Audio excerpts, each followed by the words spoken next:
Did you know Nationwide is so much more than a great insurance company? They're one of America's largest financial services companies. Like how I'm more than just quarterback Peyton Manning, I'm also meditating Manning.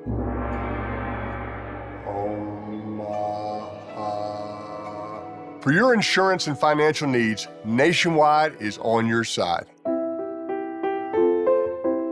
Nationwide Investment Services Corporation, member FINRA, Columbus, Ohio.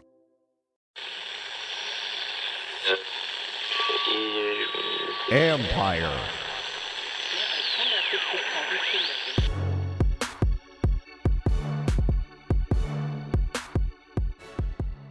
Hello and welcome to another edition of the Last Man Standig podcast.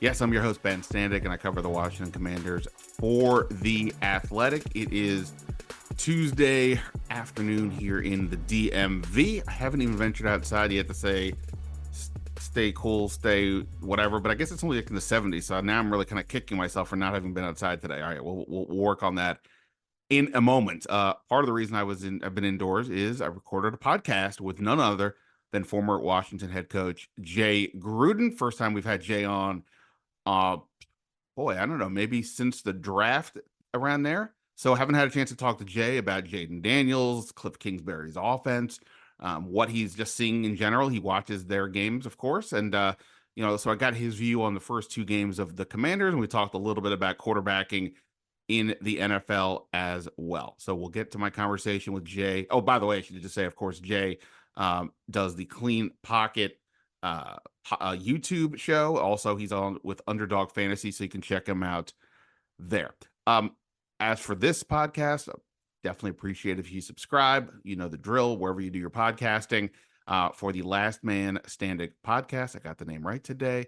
And of course, subscribe to The Athletic. Very much appreciate those of you who do. By the way, if you are a subscriber, the plan is Wednesday, 11 o'clock. I'm going to do a live room talking about the Commanders. So you guys come in, ask whatever questions you got.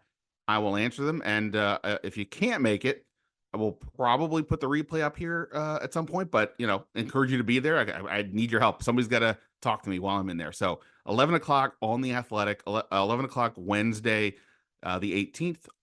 Go check out The Athletic and come by, say hi. All right.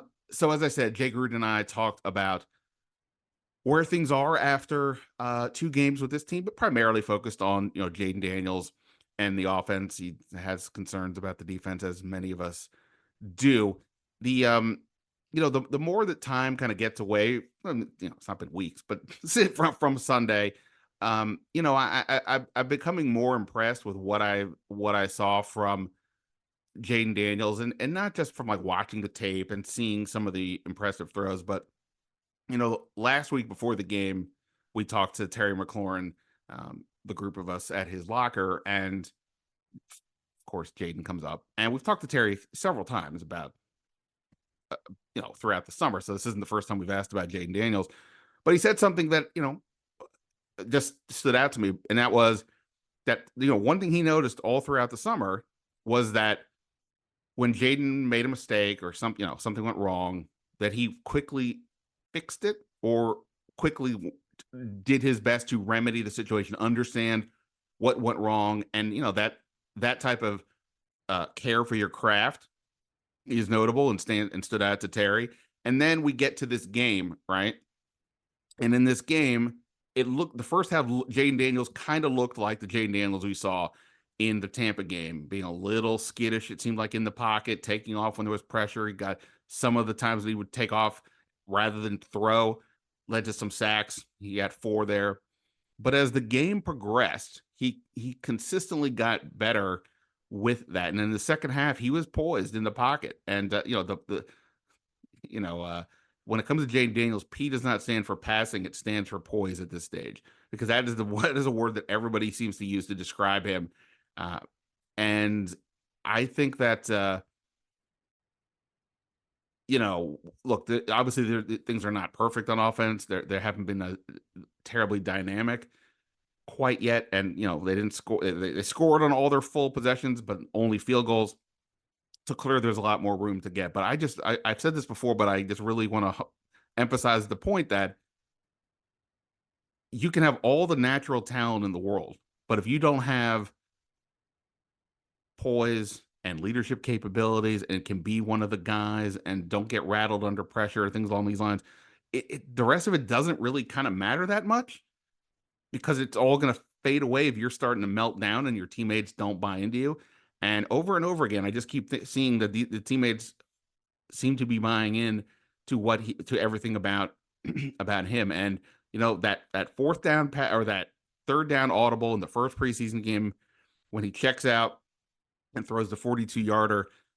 I told you guys in real time, that to me says so much about him because of the confidence that he had in himself to do it in the first drive, in the first third down he's facing of his young career. And I don't know if we had any audibles like that in this game, but again, this was his first chance to have a comeback. They were down 3 points with 11 minutes to go. He led them down the field twice for field goals to put the game to win the game. And you'll guess there were a lot of breaks that went Washington's way, a lot of breaks that went the Giants' way. It wasn't the prettiest of games, but Washington got it done. And through it all, Jayden Daniels stood tall and didn't blink. And then, and Jay and I talk about some of this, so I don't want to step on more of that. But I just think that to me is like the biggest takeaway so far. Again, maybe it's obvious to some people, maybe it's not. Maybe people think it's too early to judge anything, which is 100% true. But based on what we've seen, not just these two games, but all summer, Jayden Daniels is delivering in ways not just throwing the ball or running, but with this, vibe, leadership aspect of it. And again, look at the other two rookies that are playing, Bo Nix and Caleb Williams. I haven't watched much of their games, only really seen highlights, but it does look like they're, having some struggles, which is natural. Jayden Daniels is having some ups and downs, but not nearly to that degree. So I think it's a good sign. Of course, the next two games are on the road, Cincinnati Monday night, and then at Arizona the following week. So two big tests there. The Bengals are going to be desperate at 0-2, and the Cardinals, had a good game last week against the Rams. The Kyler Murray, Marvin Harrison Jr. combo really delivered for the Cardinals. We'll talk more about the Bengals game later this week with my colleague Paul Denner, who covers the Bengals for The Athletic. All right, for right now, let's get to Jay Gruden. We're talking about what he's seen through 2 weeks on both sides of the ball, quarterbacking play in the league in general. Why are passing numbers down, Terry McLaurin, and a bunch more. So here we go, Jay Gruden here on the Last Man Standig podcast.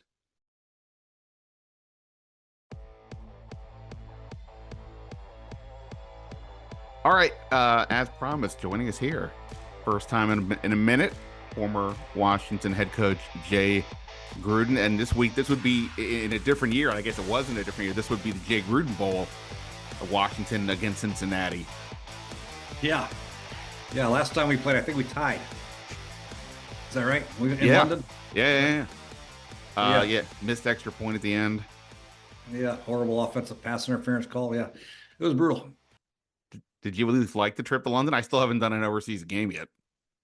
I did not really like it. I'm not a big guy that likes sitting in airplanes for like 8 hours or whatever it is, and then get off and have practice and then go play a game the next day or two. But yeah, it was a cool experience though, for people to experience one time, but it's not something I would like to do once a year, for God's sakes. Once every 10 years is good for me.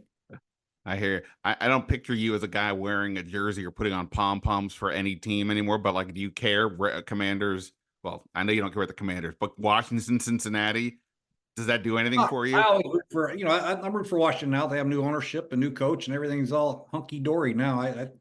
I have no reason to hope that they lose anymore. But in Cincinnati, I'm always going to be a fan of them because Mike Brown gave me an opportunity to coach there, and he's a very loyal guy, and I hope they can get it going this year. They're very good and great people over there. And your guy, but it's a big Jay Gruden week. Your guy Andy Dalton is now starting in Carolina. Do you imagine, like, after all these years, he's still doing this thing? Well, he's just one of those guys you want to have in your building because he's going to be prepared whether he's a starter or not. You probably want to get better than him as a starter, but if he's going to have to play for you, he's going to be prepared and give you a chance to win. That's all you can ask for nowadays. We're going to get your view of Jayden Daniels and this team, but since I mentioned Andy Dalton, he's going to start for Carolina because they're benching Bryce Young, who's not played well so far, and that's an interesting scenario. I wrote a story right before the season started about the idea of when you have a young quarterback and you've had to go through this, does it make sense to start them right away, or does it make sense to have them watch and wait? Green Bay is obviously the extreme to that, but there's been other guys over the years who have done that. But the trend is typically throw these guys in and let them go. That obviously happened with Bryce Young, but then I think he started week 1, right? Well, whatever. Anyway, it's kind of chaos there. But where are you? I mean, are you surprised that they're benching him after 2 games? And then to that end, where are you on that topic? Because obviously Washington just said, "Hey, Jayden, you're going in." Yeah, well, most coaches don't have the luxury of saying, "Hey, let's let this guy develop for a couple of years, and then we'll play him when he's ready to go." They'll be fired by the time he gets ready to go if they don't perform well as a team. So you got to get these guys out there and show your owner and show the fans that this is the guy we drafted. He's got to perform for us. Otherwise, you're out the door. So you don't have a choice. But some quarterbacks are more ready than other quarterbacks, really. You would think Bo Nix, with the amount of time that he played, and Jayden, with the amount of time he played in college, they'd have a leg up on some of these other guys like a Drake May who's sitting and waiting, and these other young quarterbacks who have been forced to play. At least they got 5 years in. When I had Andy Dalton as a rookie, he started from day one. He started 4 years at TCU. He was a very mature guy for his age, for being a rookie. He understood the game pretty good. So that's critical. Then obviously you have some players around them. Having a good defense helps as well. You don't have to feel like you have to score every time. And then trying to play somewhat with the lead where you're not forced to throw it and become one-dimensional. He can protect these quarterbacks a lot nowadays with the runs, the RPOs, and the bubble screens. Any quarterback from college can do that nowadays. It's just a matter of when you get down, you become one-dimensional. That's when these quarterbacks are taking a beating. Do you find that, I find, independent of football, just people in the world, generations, that every subsequent generation, they are more mature at a younger age? I'm not saying they're not, especially if they're boys, I'm not saying they're not still idiots. I just mean so that in terms of, like, whether it's the internet or they're just, everybody seems to be, or they're more worldly. And from that seems to come an extra layer of functional maturity than maybe was back in the day. Do you see that with the athletes as you've gone through this over the time? Yeah, maybe there's so much information they can gather on the internet now. How to play the position, how to all the history of the game. I mean, there you got the fingertips. I can remember coming up when I was a rookie. I was like, why am I after this big? I was scared to death. These guys were big and fast and strong, and these guys are playing video games. They know offenses. They know every player that's been in the league. They've studied quarterbacks, hopefully via the internet, so they're a lot more poised and ready to go when they come into a locker room, as opposed to years when I was in it. It's just, you're meeting guys for the first time. I never heard of these guys, and except on halftime highlights, Howard Cosell or whatever it was, So yeah, just so much more information these guys can learn from on the internet. I love when somebody throws back an old reference that anybody under 30 won't get, but it's right in my wheelhouse, the Howard Cosell bits. That's literally all I do. I spend all my day on Instagram doing the doom scrolling. I don't know if you probably don't even bother with that. You're playing golf. Just look at one video after another, and the algorithm knows I like everything from like the 1970s and 80s. So I just get that stuff, the Monday Night Football stuff, like all the time. Yeah, that's good stuff. I don't have Instagram. I think somebody has a fake Jay Gruden account, but I have Twitter and I watch a lot of TikTok. My algorithm is all over the place. TikTok, though, I think we remembered this from last time. Are you enjoying TikTok? I'm not there. I love it, man. I'm sure it's the same thing as Instagram and what you're doing. I have a lot of golf videos. I think that's why I'm screwed up in golf. I mean, it changes my grip, my putting. I've got my new putting grip again. I get Phil Mickelson teach me. I did a flop shot today. It was sick. Phil Mickelson taught me, ball front of your stance, open the thing up, weight on your left foot, take it outside and really swing through. I mean, it was pretty sweet. So yeah, I can learn a lot of stuff about golf, and then you get all the football stuff and a lot of good stuff. Instagram is mostly pictures of stuff more than it is. I mean, some people put videos up, but mostly it's like educational videos, but mostly it's just, here's where I was at today. Yeah. Or here's a picture of my baby, or in my case, my cat. Yeah, anybody would care about my pictures of my golf swing. I bet they'd like to see your flop shot. You should put that on. Like, you get some lessons. All right. Okay. So we'll talk about Washington's offense. About, they scored on every possession this game, but they didn't get in the end zone. Only field goals. And I don't know. They're dealing with a rookie quarterback and everything's new. So specific to them, there's probably other reasons. But broadly around the league, passing numbers are down. significantly. Like the number of passing touchdowns is going down. And again, it's not just in a few spots, it's happening kind of everywhere. What is happening as far as you can see this? I know like teams were playing, trying to keep like Mahomes and them in front, so that keeping too high safety or whatever they're doing, keeping it front. Is that what's happening league wide, or do you see something else is going on? A lot of that. I think you're right. Teams are not giving up the big play as much. They're playing more bend but don't break type. I think just some of the offenses aren't as good right now early in the season. I think offensive line play takes a while for them to gel, pick up some of these blitzes. And a lot of coaches are not being really ultra aggressive calling plays. They're protecting their young quarterbacks or their quarterbacks to their offensive line. I've seen more bubble screens in the first 2 weeks of football than I've seen in the last 2 years. I'd like somebody to do a number on passes behind the line of scrimmage, or like thousands of them so far. So a lot of conservative play calling early. I think once coaches get a little bit better feeling for the players they have, the offensive linemen, the team they're going against, I think you'll see more aggression and more production in the passing game. Yeah, I mean, we always have these inflection points of is quarterbacking play terrible? Are there not enough people? Then other times, like, hey, there's a lot of quarterbacks. It feels like there's a decent amount now, assuming you look at the younger players as not fully formed, but like interesting enough. But at the same time, yeah, the offenses are going the other way. I mean, we've had a lot. Washington just won with 7 field goals the other day. There's been a few games like that already this year. It's very odd. Is there anything in the red zone happening, do you think, that's also causing teams to get bogged down? No, the red zone's always been kind of difficult down there. I don't really know. I can't put a finger on it. I think also some of these receiving cores, not a lot of teams have multiple receivers that can hurt your tight ends. The teams that have good tight ends are usually a team that can put the ball in the end zone and red zone. The Lions and the Chiefs and the Ravens have good tight ends. If you don't have a good tight end or a good back out of the backfield, sometimes it becomes harder because they can double up the receivers and you got to win in the slot on some option routes. And if you don't have that guy to win, it becomes damn near impossible. You can't just throw jump balls to your number one receiver. So yeah, there's a lot of that to it. And teams are trying to run the ball a lot more down there and be more physical. And, head coaches and fans are demanding, hey, run the ball. So that might, force into some third down and longs. Third and long in the red zone is a very, very difficult down. Yeah, no doubt about it. And one thing this team does not have a ton of is the size at receiver, though getting Noah Brown in the lineup last week gives them some of that, and I'm interested to see where that goes.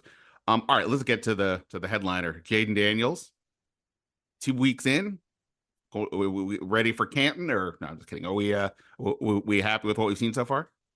Yeah, I really like the fact he didn't turn the ball over last week against the Giants. You look at some of these other young kids who were playing or turning the ball over, putting their team in horrible situations. And it's okay to kick field goals and to punt. You just can't turn the ball over. He's protecting the ball. I'd like to see him take less shots. He took a huge shot against the Giants last week. And when he turns it up the field and gets in between those tackle to tackle area, he's got to just be careful, man. I'm a little bit worried about him and long term if he continues to take shots like that. But I like the way he's playing. I love the throw he had to Noah Brown, the 34-yarder at the end of the game, last drive of the game, stepping into it. He read the field. He saw a fire zone, 3D fire zone, went right back to that backside dagger with authority, stuck his foot in the ground. He's missed a couple throws, but I feel like he's got good command of the game and feels comfortable back there. And he is a difficult guy to get on the ground back there when he's dropping back to pass.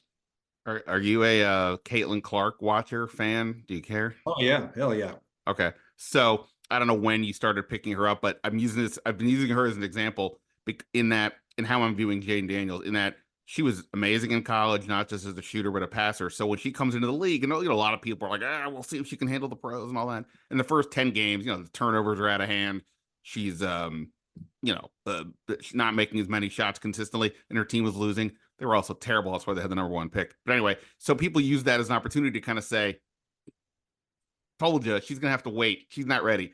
And then since that point, I don't know if she's been the best player in the league, but she's in the discussion. She's crushing it. And my thing was, I couldn't understand why they were saying people were down on her because I've seen it. I see it. She has the goods. Fine, she's struggling, but I see her doing the things you're like, wow, that is mind-blowing once she smooths everything out. I see the same thing with him so far. I mean, sure, he's taking too many hits. Totally agree. And there hasn't been a ton of plays down the field outside of that Noah Brown one, but you can see the goods, the elusivity, the mobility, the touch on certain passes. And I would also argue most of all, the poise and the confidence to handle the position. He has been not rattled at all since we've seen him. So to me, he's had a few issues. Yeah, you're right. He's had a few issues, but you can just tell that he belongs back there. And that's the one thing. Some of these quarterbacks, you're not sure if they look like they belong. You know, Bryce Young to me didn't look like he belonged back there. He just looked out of sorts. He looked little. He played little and didn't really do anything to warrant the fact that being a starting quarterback. Jayden, you can tell he's got control of his team. He's a good leader. Players play hard for him. And can make plays. That's the most important thing. And he has a trait that is top notch. I mean, his elusiveness, like you mentioned, this is an elite trait that he has at the position. So now you develop that, and you develop the passing game, his fundamentals a little bit. You got something. Yeah, no, I mean, all things being considered, I've been impressed. Just this last game. I mean, whatever we're going to say about the Giants were winning 18-15, 11 minutes or so to go in the fourth quarter, and he led them down for 2 scoring drives. Again, red zone they got to work on, but it takes a lot of gumption to do that. And one thing I've noticed is, they talked a lot about how over the summer, like when he makes a mistake and they discuss it, he doesn't seem to make it again. I know that could be, people say these things sometimes. I don't know if it's always true. That's huge. But yeah, so I was going to say, in his case, again, you've seen both these games. The first game, it seemed he was taking off from the pocket. The hint of pressure, he just seemed to sort of take off and run. And we were seeing some of that, I think, in the first half of this game as well. He was sacked 4 times. But as the game progressed, he seemed to get much more comfortable with his surroundings. And you mentioned on that play, he's that pass to Noah Brown. He's throwing from a pocket that's collapsing in on him a little bit. There's people right there, but he stood there and threw it. Did you sense progression even within the game of how he was, in the pocket handling pressure? Well, I agree with you. I thought the first game he kind of looked like the Jayden Daniels at Arizona State, where if his first guy wasn't open or he felt a hint of pressure, he was gone. LSU, I think, having those 2 receivers, Malik Neighbors and Brian Thomas Jr., kind of, I think I better stay in here and try to throw to these guys. It might be to my benefit. And it was to all 3 of their benefits that he really learned how to stay in the pocket, become more of a pocket passer with the ability to escape and make some huge plays with his legs like he did against Florida. But you're right. I think a lot of it has to do with his comfort level, people around him. And I think of the play you mentioned, I think Austin Eckler had a great pickup, and actually he had a perfect pocket, and he was able to feel it and step into the throw. Just time will tell how he handles dirty pockets. And that's the same with all these young quarterbacks. It's very difficult to just tell a guy, hey, stand in there, you'll be okay.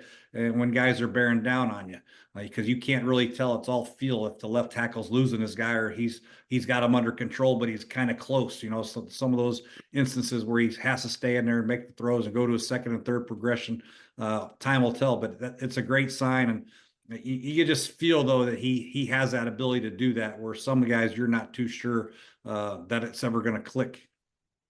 Do you like what they're doing with him so far? I mean, again, it's only 2 games, and I'm sure they're easing him in to a certain degree. But do you like, in general, if this is where Kingsbury is going to run this offense?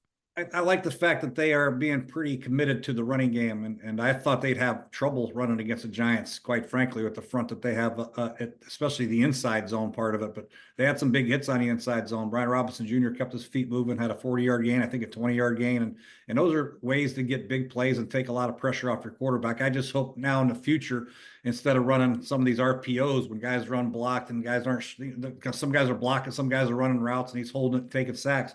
I wish they do more. Commit to the game, play action game a little bit. Have some good protection for him, play action, some good 3-level throws, get Terry McLaurin some shots down the field. I think that'll come with time. And now that they're running the ball pretty effectively, I think now is the perfect time to start dabbling in some true blue play action passes.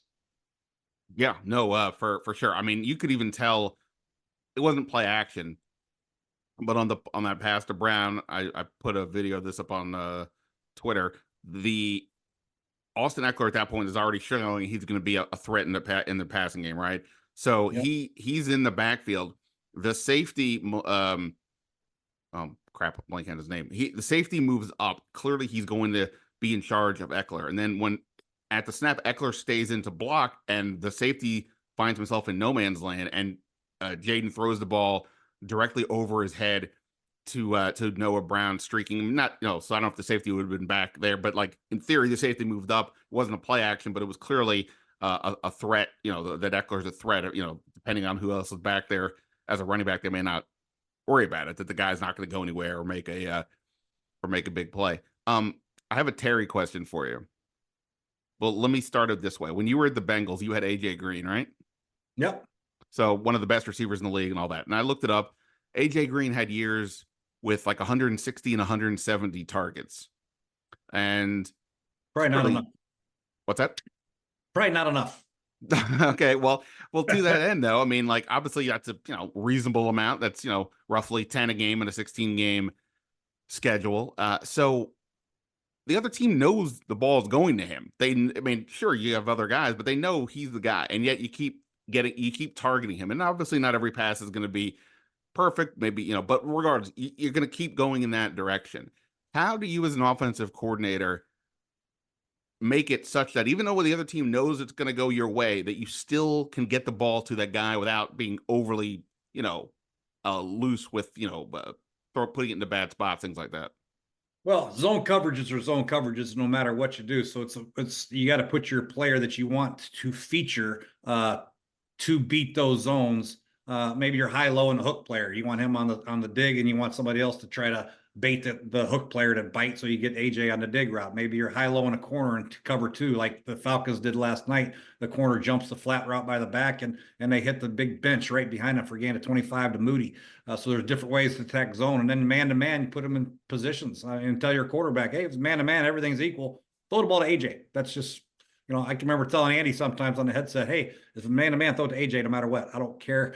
Just give him a chance to make a play. He was that good, in my opinion. He was, because a lot of quarterbacks, they don't want to throw it to the guy if they feel like he's covered. But I felt like AJ would uncover when the ball's in the air. He had a great vertical jump. He had great timing, high point in the ball. So those instances, you have to give an opportunity, 50-50 balls to your best player. And sometimes it's harder than others, especially in the red zone. If they're doubling him, if they have two guys on him, truly double cover him, that becomes difficult.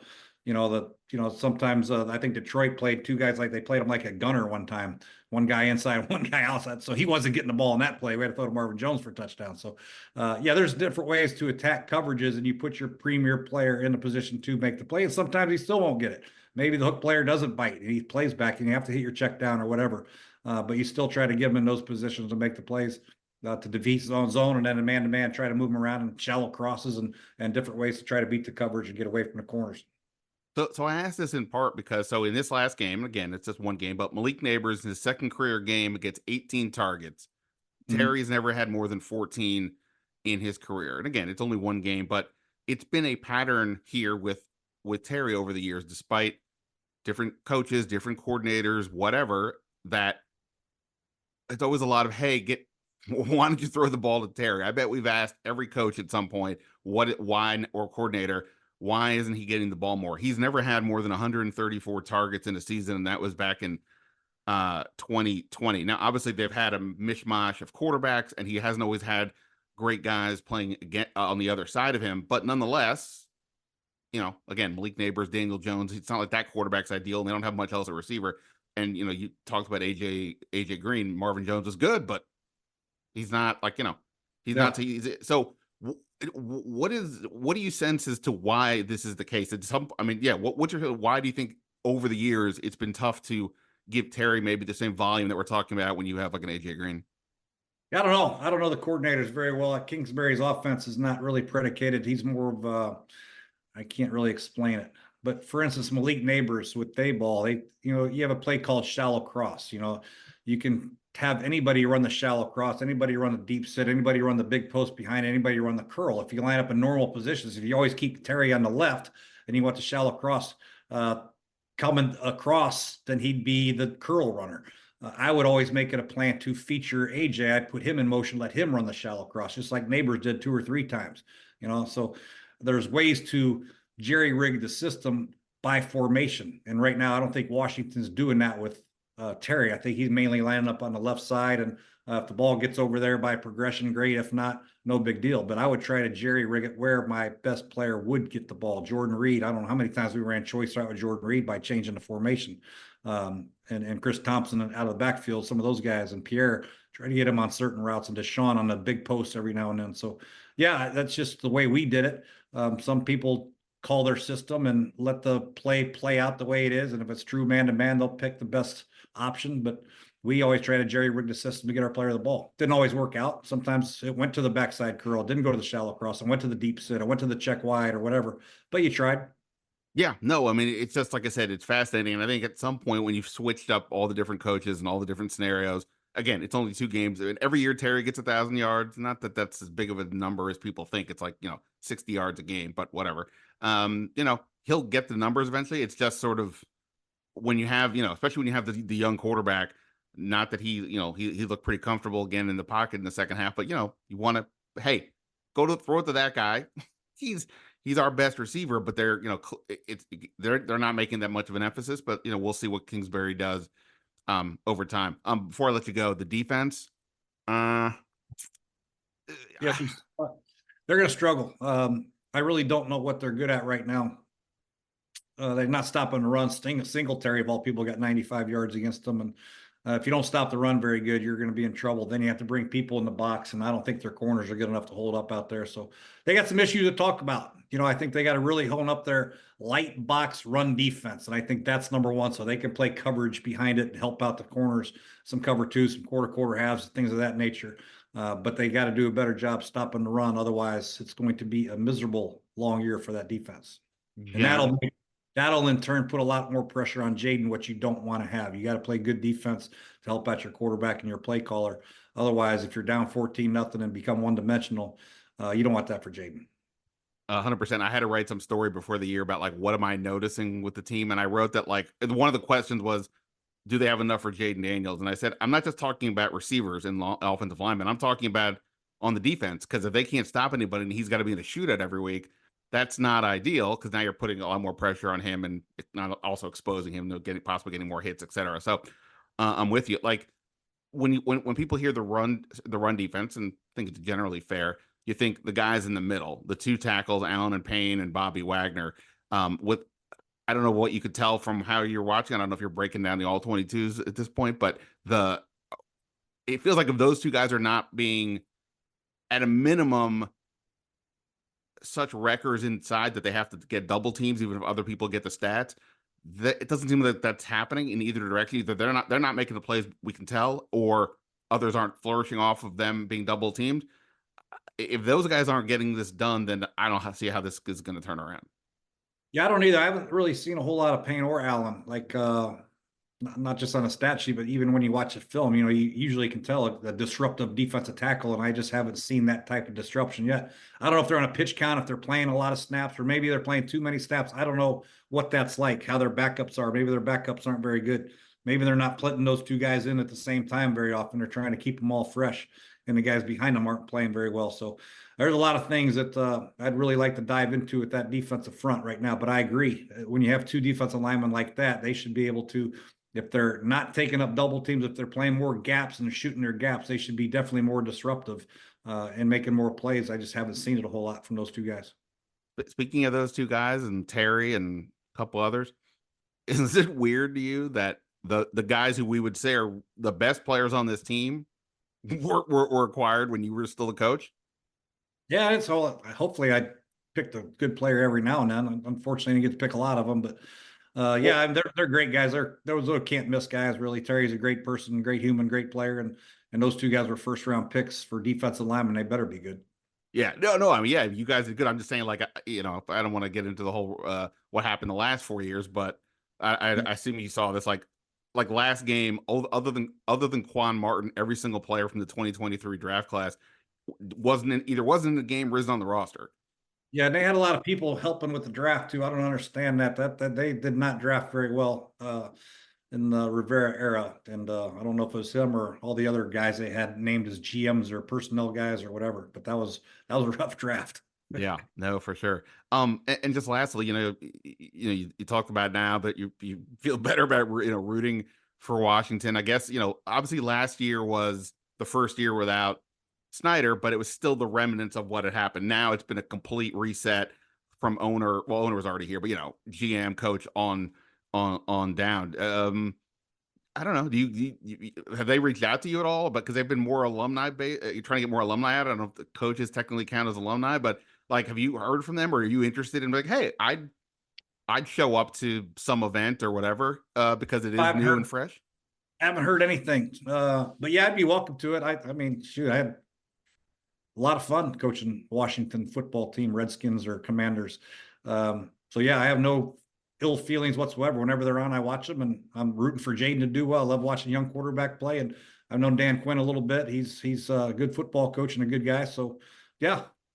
Yeah. All right. Well, cool. I'm going to let you go. I don't know if you got to go watch more Phil videos or you got to study. No, I got to do my 30 or my YouTube Clean Pocket. If you're on YouTube, go to Clean Pocket. Check out me and Colt McCoy and AQ Shipley. We and Justin Pugh. We do a little show. So I got to get ready for. I love the fact that you have a show with Colt McCoy. I mean, this was the ultimate destiny. You couldn't quite get it to work when you guys were together here, but now you can talk football with him all day long. Yeah, exactly right. All right. So where you have 100 jobs now, where else can people find you? I do some stuff with 33rd team, but mainly Clean Pocket and Underdog Fantasy. If you play those little prop bet things, props, higher, lowers, Underdog Fantasy, code word Gruden, you get a little free action maybe. But Clean Pocket on YouTube is our main deal. Awesome. All right. Well, everybody's going to go check that out because every year people always say to me, when's Jay coming back? So that people clearly like your stuff. And again, you and Colt McCoy, I mean, come on. That's like peanut butter and chocolate together. Come on. Jay, I appreciate it. Thanks as always. And, we'll have you back, I'm sure. You got it. Thanks, Ben. All right. Big thanks to Jay Gruden for his time. Thanks to everyone here for checking out the podcast. I should have said before, I guess, but if you missed it, I broke down the game afterwards with Grant Paulson from 106.7 Fan. You can listen to that and more podcasts to come. And again, there will be a live room on The Athletic, 11 o'clock Wednesday. Come in. We'll have some fun. You'll ask me questions. I'll do my best to answer them, and we'll go from there. But that is going to be it for me for now. Ben Standig signing off. Until next time. See ya.